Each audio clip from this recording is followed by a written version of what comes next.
Hello guys, how's it going? My name is Dal, and Dragonflight pre-patch dropped earlier this week, giving players their first taste at all of the newest class changes. Dragonflight seeks to focus on expanding our classes instead of forging a new bar-powered temporary system. This new class focus has made it difficult for players to pick their next main heading into Dragonflight, as players explore countless talent choices, playstyles, and options, with many aiming to play someone that will perform above others at endgame content, a competitive class that excels above others in rated PvP, challenging raids, and Mythic Dungeons.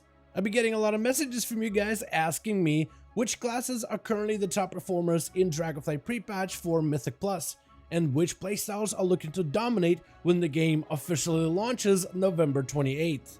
And for now, it's tough to say which class will be the top competitor in Dragonflight, as none of the final tuning numbers have been released just yet. But we can take a look at the current class performance in the post-season of Shadowlands Dungeons, and point out which specs are currently ahead of the curve, in case you're looking for a new alt to level gear and take into dungeon content, while we all patiently await the next World of Warcraft expansion. But right before that, most of you guys watching these videos are still not subscribed. However, the more of you remind, the more of you do. So let's keep it going. Subscribe to the channel as well as hit the bell if you're watching these videos anyway, especially if you're looking to get regular class and content updates for all the future and upcoming Dragonflight beta builds. First, I want to go over all of the DPS classes that are seeing a lot of success inside of instanced 5-man content. Currently, Windwalkers are monsters when it comes to AoE output in dungeons, taking its place atop of the hill amongst melee in all type of instance encounters. Windwalkers sees large benefits from AoE talent options, capable of cleaving a handful of targets with efficiency and obliterating large waves of dungeon packs with ease. Windwalkers also see damage increases in single target encounters, a weakness that monks had a hard time shaking off in the Shadowlands.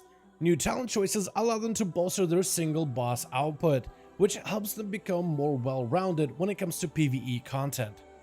Currently, monks are breaking all the records and expectations. Definitely a powerful choice to level and gear as a potential alt for the Dragonflight pre-patch. The class of Mage is literally on fire when it comes to their dungeon performance. The damage increases to the mastery burn of Ignite in Dragonflight allow them to spread this wildfire onto nearby foes with great efficiency. This benefits them in AoE situations where multiple targets are stacked closely together, using powerful pyroblast inside of combustion to drive out massive flames and then spreading it onto nearby foes with Fire Blast and Phoenix Flames. Because this is a cleave-based playstyle that rewards high single target output, this allows fire mages to benefit and grow in all types of dungeon encounters, capable of dispatching bosses with a barrage of empowered pyroblast crits and spreading this high concentrated damage onto nearby foes, resulting in greater dungeon output. To many players' surprises, Feral Druids have seen increased performance in Mythic Plus dungeons, and in some cases these recent changes help them rip ahead of the competition.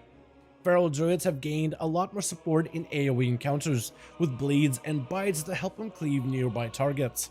Feral Druids have also gained more consistent resource generation, which helps them remove a lot of the downtime from their rotation, which creates a smoother gameplay experience for new or inexperienced players. Feral sees the biggest output against large hordes of enemies, able to rip them to shreds and rot them down with powerful bleeds. Besides this, Druids also bring a useful healer mana conservation buff, plenty of group healing benefits, as well as familiar knockbacks and disorients that help them establish a better foothold in Mythic Plus dungeons.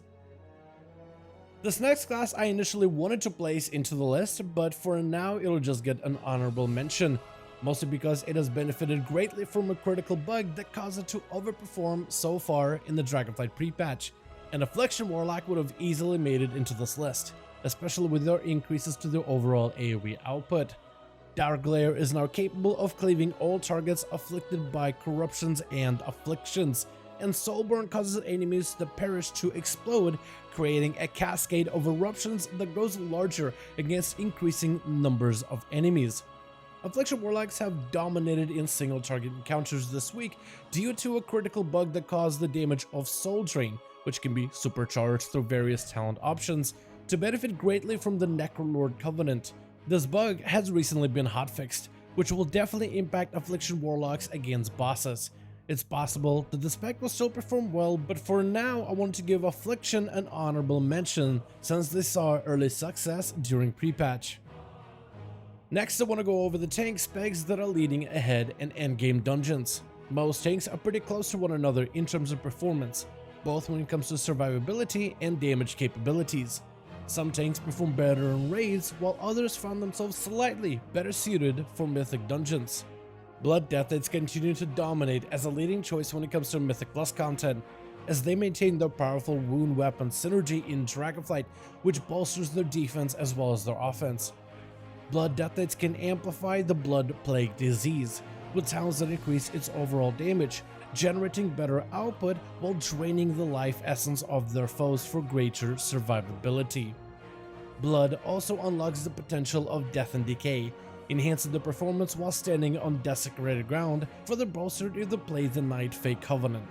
Overall, Death Knights benefit from several gameplay choices that helps bolster their survivability and damage simultaneously, making them an effective choice for dungeon group content. Protected Warriors stomp through the competition by empowering the output of the Thunderclap ability, bolstering its damage with every stomp, causing enemies to rupture into bleeds, generating resources for every injured target, which helps fuel your defense and offense as the group's ultimate vanguard. Blocking physical damage has improved in Dragonflight pre-patch, with greater damage reduction benefits and even bonus offensive capabilities. Overall, Protection Warriors have become more stalwart as a tanking option, capable of surviving tough encounters with almost certainty, making them much more consistent and desirable when it comes to 5-man content. Finally, we have the Vengeance Demon Hunters, who saw survivability buffs in Dragonflight. Vengeance is capable of utilizing the adjusted mechanic of Frailty, which through various upgrades lets you recover your health from shattered targets, as well as weaken their blows against you and make them more vulnerable to all of your attacks. Frailty can also stack multiple times over as long as you efficiently shear soul fragments from your foes. Demon Hunters have gained a passive defensive, healing, and a damage output capability as long as they maintain a good uptime on Frailty, a playstyle that rewards correct rotational choices and aggressive gameplay options, while at the same time helping Demon Hunters feel more consistent. Holy Priest maintains its dominance as a powerful healer for Mythic Dungeons heading into the Dragonflight pre-patch and maintains a decent lead ahead of other healers. Doesn't mean that others are in trouble or are underperforming.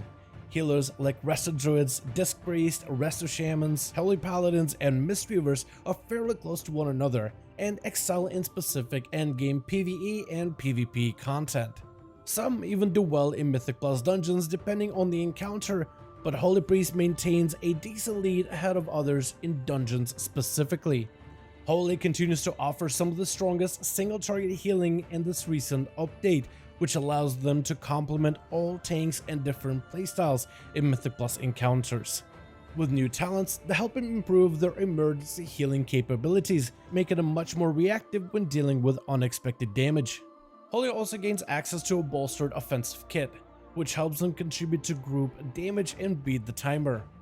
Holy also gains greater value from the Shadowlands Covenant system and can utilize all 4 Covenants to help increase its healing, damage, and provide unparalleled group utility.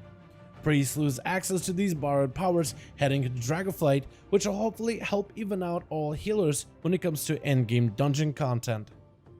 And for now, that's going to be the full list of classes that found themselves ahead of the pack when it comes to dungeon content in the Dragonflight pre-patch.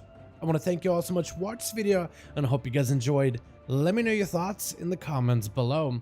What do you think about the classes that we highlighted in today's video? Are you looking forward to playing any of these as a potential main or an alt going forward? And what classes are you currently enjoying so far in the Dragonflight pre-patch? Let me know all your thoughts in the comments below. As per usual, if you guys enjoyed this video or found it informative, go ahead and give it a thumbs up. I would very much appreciate it. And as always, in the description of every single live stream and video, we have a link to our Discord community channel. Probably the best place to reach out to me directly in case you want to let me know what you thought about this video, or discuss with the other members of the community what you think about the upcoming changes. Join our Discord to become part of the community. But otherwise, thank you guys so much for watching. I do hope you guys enjoyed. Let me know your thoughts, and as always, I'll see all of you guys in another video.